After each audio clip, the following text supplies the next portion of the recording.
Shane's a parent now.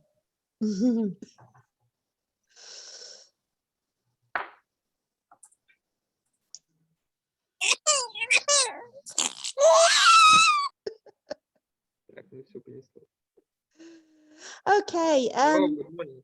Good morning, everyone. Thank you so much for joining us this morning.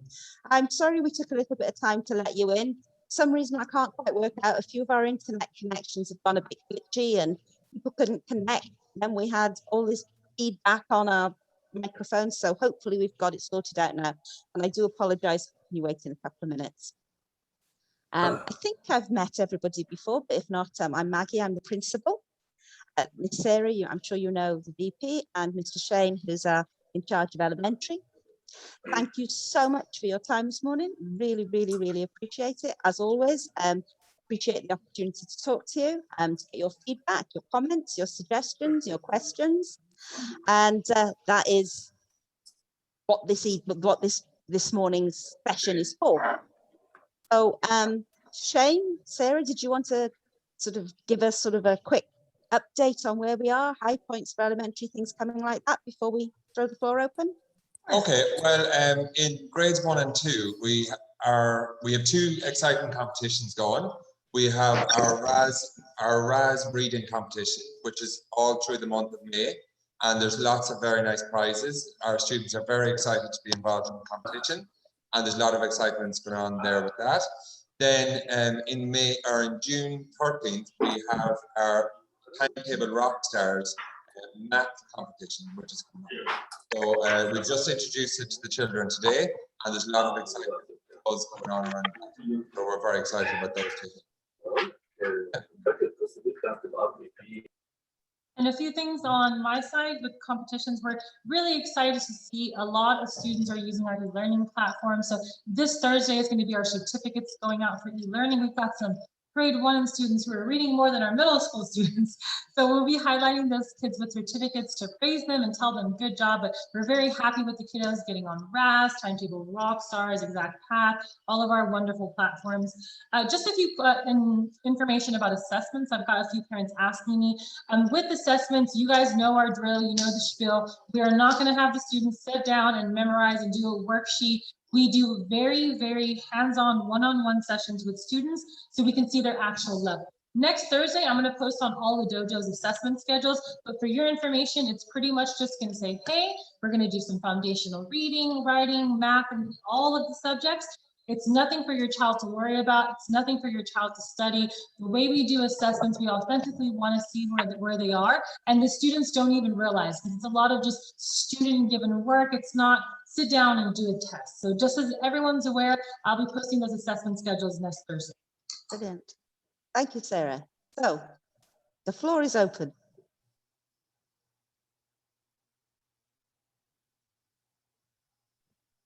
Anyone? Yes, good morning. My name is Sergey. I'm the father of Miroslava.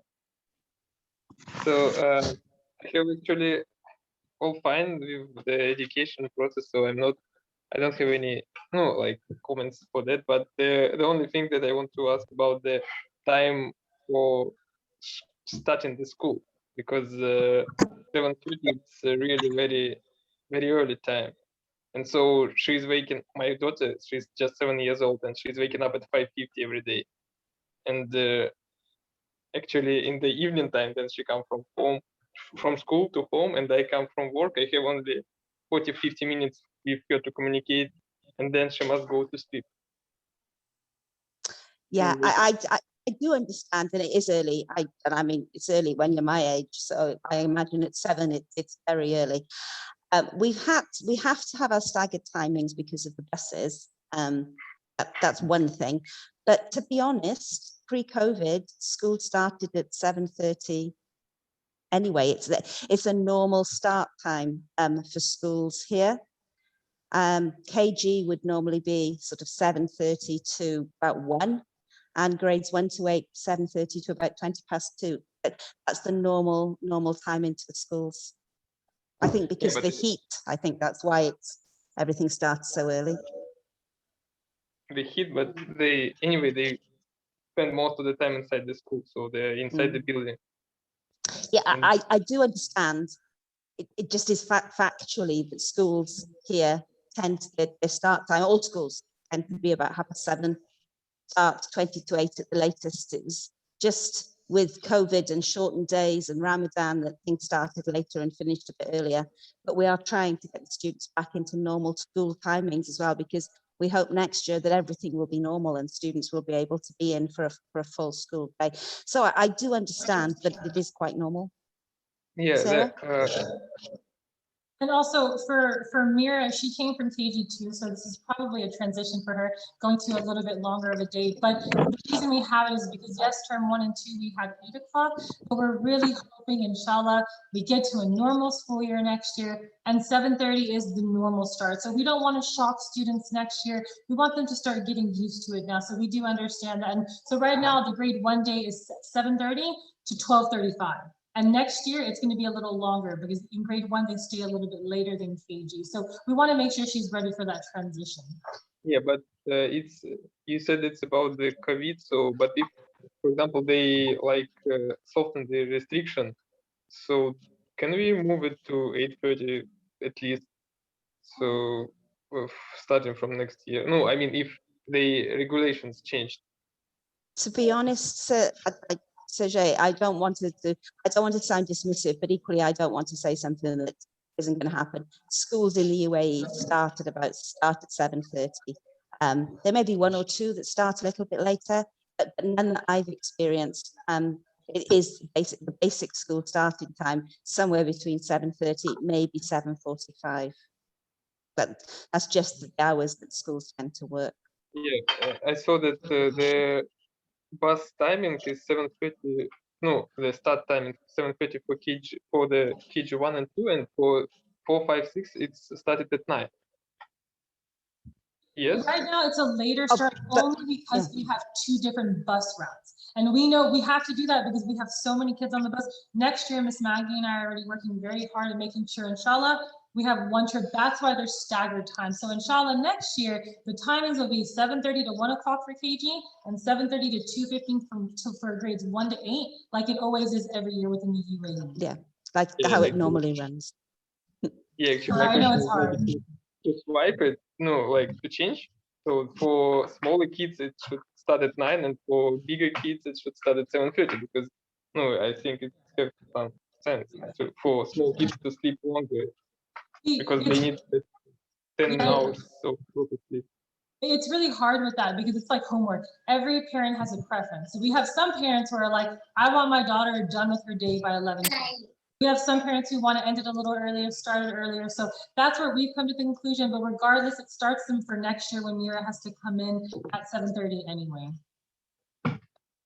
But we'll take a look at that feedback. We do appreciate it.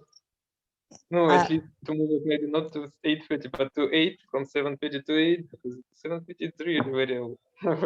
Yeah, but I completely understand, but also we have parents who actually like to bring their children in and drop them even earlier. Yeah, during normal times they'd like to drop them at 6:45 because they've got to get off to work, and we can only staff. Our teachers are only in for certain hours, and we are constrained by the rules and regs in the country. But we will take it on board, and we will we'll look at the feedback we get and see what we can do to make the best for everybody. We'll never please everybody 100% with everything, but we will always do our very best to make a solution that meets the greatest needs for the greatest number of people. Okay, thank you. At least Thank you. you know my concern. Yeah, thanks ever so much. Mary, sorry. Hi, back to Miss Sarah about the assessment. Does it mean they are not going to do a 2-week assessment? It will just be ongoing. Should we expect a timetable from, let's say, the 2nd week in June, or is just ongoing? We wouldn't know when they are doing the assessment. That's a great question, Mary. And that actually follows up from term 2. We didn't have one because at the LE level of education, we didn't do end of term 2 exams. But for this semester, you will get one on Thursday. But you're exactly right in saying it's going to give you a frame. It's going to say over the next 2-3 weeks, they're going to do it internally. It's not going to say today Miss Ivana is going to be doing English. They're going to be doing ongoing RAS, reading, and it's also going to say on there when they're going to complete their MAP testing if they're on site. So it's just as a parent to be aware, there's no studying involved, there's no stress. We really, and the reason we do that is we really don't want a stress culture, a testing culture for our little ones, because when they get into middle school, we have to start prepping them and getting them ready. Same thing, getting them ready for high school. But in elementary, we want to truly see where they're at. So it's very ongoing. So is there a new method? Is there a new style now, ongoing, and like way forward? Is that how you are going to assess them up to grade 8? That's how we've always done assessments, and it'll be from kindergarten to grade 5, and then 6 to 8 is when they start having. So when Amanda goes to 6, she'll have, okay, here's your assessment week, here are your core subjects, here's revision guide, and we'll do a transition process in 5. But we don't do that overall in K to 5. The practice is for it to be ongoing assessment. Okay, all right, thank you. Right. And I know you mentioned it, Sarah, but with the MAP assessments as well, which do start in K, and they are, they're benchmarked externally, they are sit there and sort of do this skills-based test. We are training the students all the time to actually sit and focus on an assessment, even though it's one that they don't study for. They are learning the skill of sitting an assessment all the way from, starting from K, actually, starting from kindergarten for the reading and math.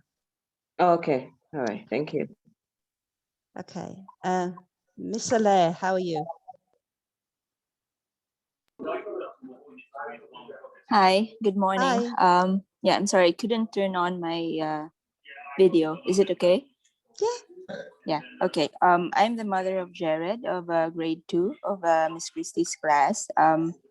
I just had a current observation regarding the behavior of my son and how he reacts to what is happening in the classroom. I just would, regarding that, and I know that they are still in the foundation stage and they're still learning, how to behave correctly in front of their other with their classmates or with their teachers. I would like to know how's the moral education and what's being discussed there. So, I'm a psychology graduate and I would like to participate in that part, and I would like my kids to be, honed well in emotional intelligence rather than intellectual. So. Of course. So we actually have moral education as well as a push from our holding LEWA education, health and well-being classes. So in moral education, that's strictly mandated by the Ministry of Education. So we get textbooks that are followed explicitly and, excuse me, followed explicitly. However, there are issues, of course, like, the social well-being of kids that come up.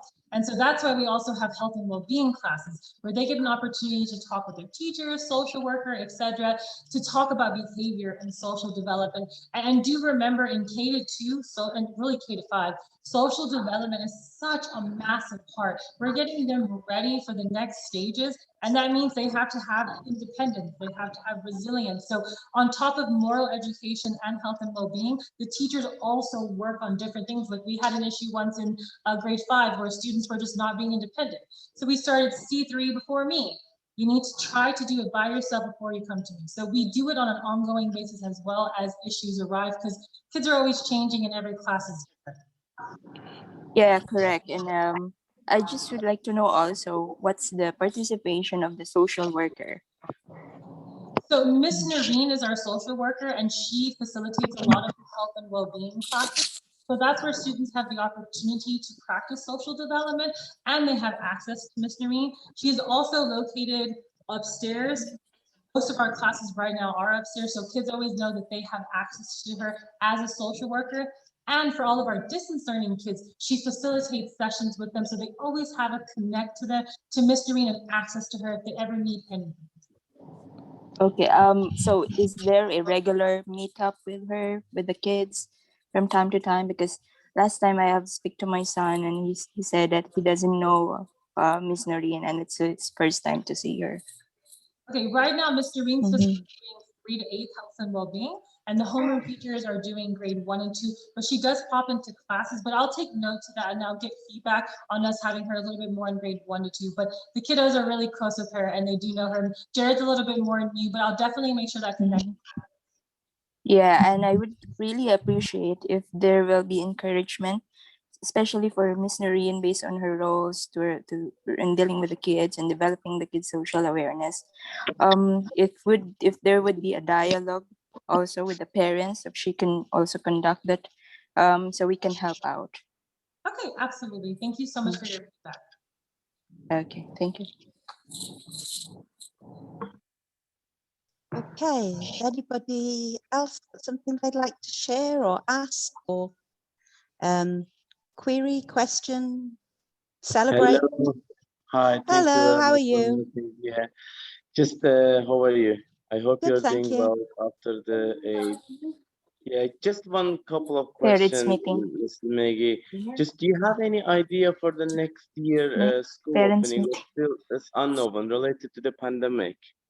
Okay, we haven't had anything through from ADEC yet, except currently they are still telling us that we have to make provision for online learning for people, for families that want it. Obviously that may change, you know, with the Indian variant and the Brazilian variant and Kent variant, it's constantly changing picture.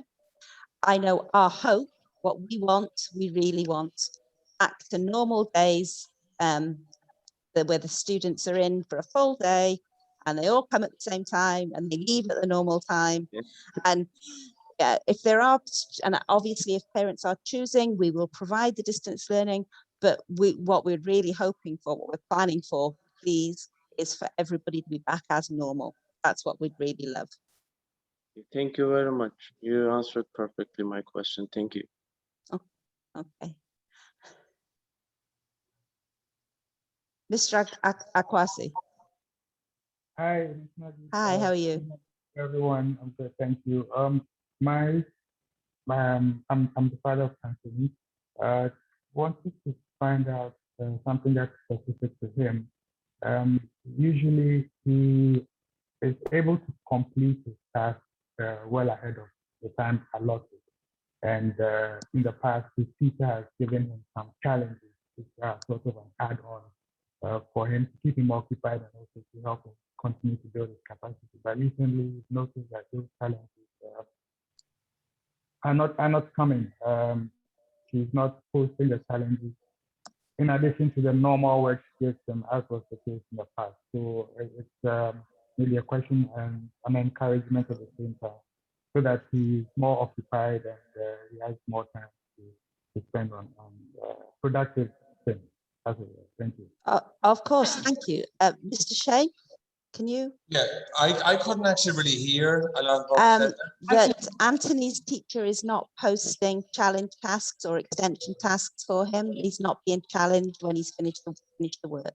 Sorry, Mr. Okay. Shea. Yeah, we've Yeah, well, actually, we have actually been working together. I've been working together with Miss Maggie on the challenge task, and she actually has like a challenge box in the class, so that Anthony knows that whenever he's finished a task, he can go up, he can just like walk up to the top of the room and take a task out of the challenge box.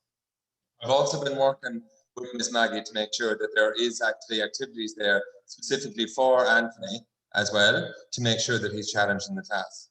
So he really like he actually, I was in the class there observing last week, and I can see that he is actually using the challenge box, and I can see the provisions that's already been made for him, and we will continue to do that.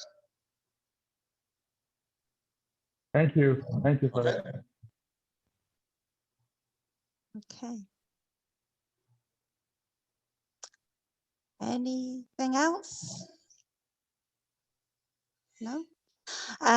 Okay, well, if there are no more questions or queries or comments or suggestions, I'd like to thank you for your support this year. It's been an interesting year for all of us, you know, challenges and developments, but I think you should, and I'm sure you are, be incredibly proud of your children. They've shown how resilient they are. They've continued to develop themselves. They've continued to learn. They've managed a constantly changing situation in terms of the outside world and how things are working within school. You have been so supportive of their learning. You've been so supportive of the teachers and of the school as we work to continue to help your children develop and learn.